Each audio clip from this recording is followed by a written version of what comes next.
જય શ્રી રામ.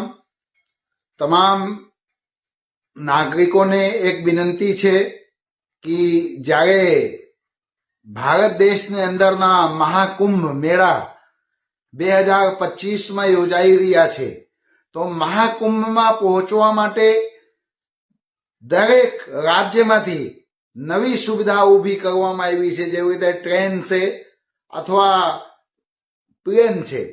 તો દરેક વ્યક્તિઓને પહોંચવા માટેના એક સાધન છે, જે મેન વસ્તુ છે ટ્રેન. તો એ ટ્રેન અમારા ગુજરાત સૌરાષ્ટ્રમાંથી પણ નવી ચાલુ કરવામાં આવી છે કુંભ મેળામાં પહોંચવા માટે. તો એવી જ રીતે અમારા ગુજરાત સૌરાષ્ટ્રથી જે જુનાગઢ જિલ્લા છે, જુનાગઢ જિલ્લામાં સોમનાથથી ટ્રેન ચાલુ કરવામાં આવી છે ઠેઠ હરિદ્વાર સુધી તક પહોંચવા માટે.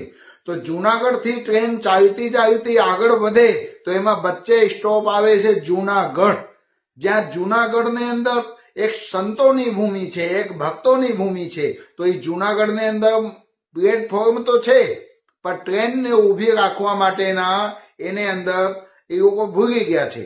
એટલે અમે સરકારશ્રીને વિનંતી કરીએ છીએ કે જુનાગઢમાં તમે સ્ટોપ રાખો, કારણ કે જુનાગઢ તો સંતોની ભૂમિ છે, જુનાગઢ તો ભક્તોની ભૂમિ છે, અને જુનાગઢથી જ હજારોને તાદાદમાં લોકો ત્યાં ટ્રેનમાં બેસીને જવાના છે.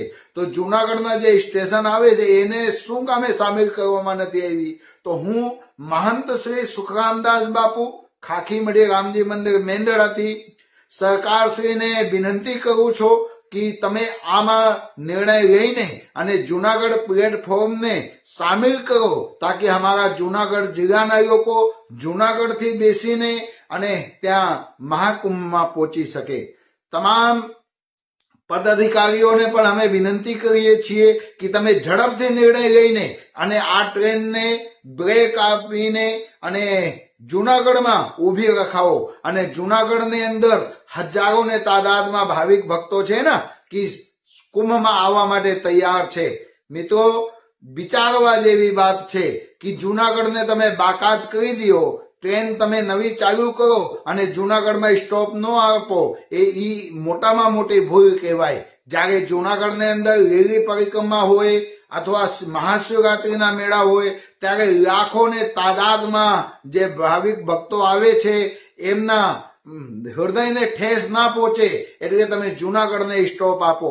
હું ફરીથી સરકારશ્રીને એક વિનંતી કરું છું કે આમાં તમે જુનાગઢને સ્ટોપ આપીને આ ટ્રેનને જે મહાકુંભમાં જવા માટે તમે નવી ચાલુ કર્યા છો, તો એ ટ્રેનને જુનાગઢમાં તમે સ્ટોપ અપાવો અને જુનાગઢના જે રેલવે સ્ટેશન છે એમને તમે મહત્વ આપીને અને જુનાગઢ રેલવે સ્ટેશનથી તમે પેસેન્જરને લઈને પછી તમે મહાકુંભમાં પહોંચાડો, એવી હું આ સરકારશ્રીને આશા રાખીને આપણી જે ભાવિક ભક્તો છે એ ભાવિક ભક્તોને પણ પ્રાર્થના કરું છું કે તમે જુનાગઢથી ટ્રેનમાં બેસીને અને મહાકુંભમાં પધારો.